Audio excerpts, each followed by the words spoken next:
So, I mean, say Warren Buffett, for example, and to be totally frank, I'm not his biggest fan. Oh, alternatives have a future. They are the future over time, but you can't change the world, the base of the world. I mean, you've got 260 million vehicles on the road, or whatever number it is in the United States, and I don't know how many around the world.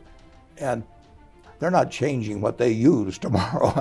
And, the average age of the American vehicle, the auto, I think is 11 to 12 years, something like that. And so the world can't change dramatically. And if anybody thinks you can change energy sources 10% in a year, it just doesn't work that way.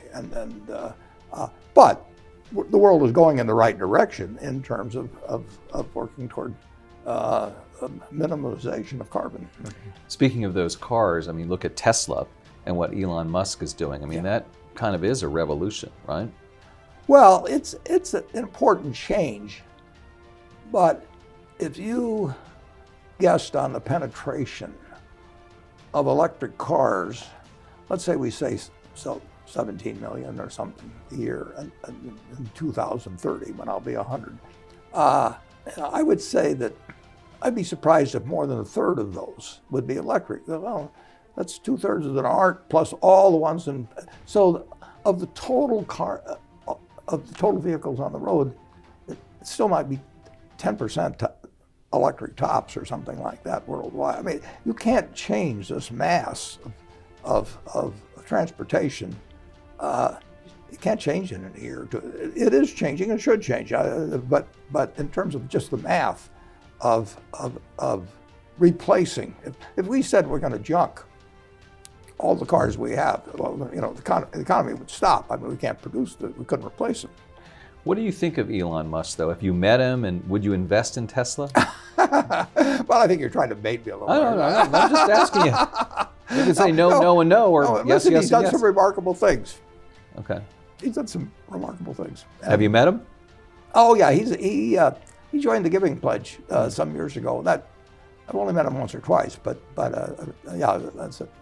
I've talked with him, but not for quite a while. And would you invest in Tesla? No. Okay. Elon Musk says that Tesla will start to offer insurance for its cars and can price it better than a typical insurance company because of the data it collects from all the vehicles on the road. You've talked about the threat of autonomous vehicles on the insurance business, but what about the threat to Geico of automobile companies themselves getting into the insurance business?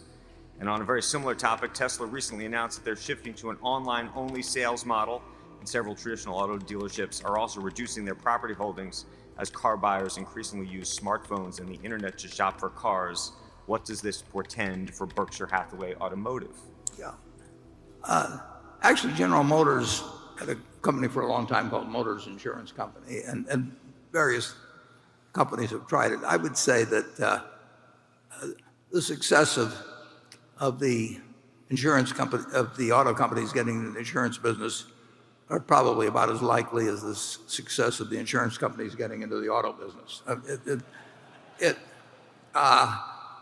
I worry much more about Progressive than all of the auto company possibilities that I could see in terms of getting an insurance business. It's not an easy business at all. And I would bet against any company in the auto business being any kind of an unusual success. The idea of using telematics in terms of studying people's driver's habits, that's spreading quite widely, and it is important to have data on how people drive, how hard they brake, how much they swerve, all kinds of things. So I don't doubt the value of the data, but I don't think that the auto companies will have any advantage to that. I don't think they'll make money in the insurance business. Using the internet to shop for cars is like using the internet for shopping for everything. It's another competitor, and there's no question that people will look for better ways. Now, the gross margin on new cars is about 6% or thereabouts. So there's not lots of room in the game, but that's that will be a method, and that will sell some cars, and that there are, it's another competitor. But I don't think it destroys the auto dealer who takes good care of the customers and is there to service the customers. And it's not an overwhelming threat, but it's obviously something that's going to be around and will sell some cars. If you look at the leading candy bars, for example, for the last 50 years, I think you'll find Snickers on top, and then you got M&Ms. You got two types, so they don't combine the peanuts with the other ones. But I think they're number 2 and 4, and Hershey's in there number 3 or something of the sort. Yeah, I can't take them on. I don't think Elon should take them on. They have moats. When you go into a drugstore, 7-Eleven or something, and you say, I would like a Snickers bar, and the owner says, oh, I've got something, the Musk bar at 10 cents off the Snickers bar. You say, give me the Snickers. And if he doesn't give you the Snickers, you go across the street and buy the Snickers. The brands are moats, I mean, obviously. And if you try to, this product is selling, to hundreds of millions of people who want Coca-Cola. If you say, I'll sell you something for 2 cents less, or I've got some celebrity's name on it. They actually, Richard Branson tried Virgin Cola in the United States about 15 or 20 years ago. And a million others have been tried. So I don't really have the same urge to produce automobiles that he apparently has to produce candy. But I don't suggest that he take on Snickers. You're taking me literally and stepping away from the real story here, which is kind of this war of words between you and Charlie and Elon. And I just want, do you even know Elon Musk? I've never said anything negative about Elon. I mean, you're baiting me a little bit to do it. But, I am. But I've never, people like his car and everything. But somebody mentioned that now he's talking about financing.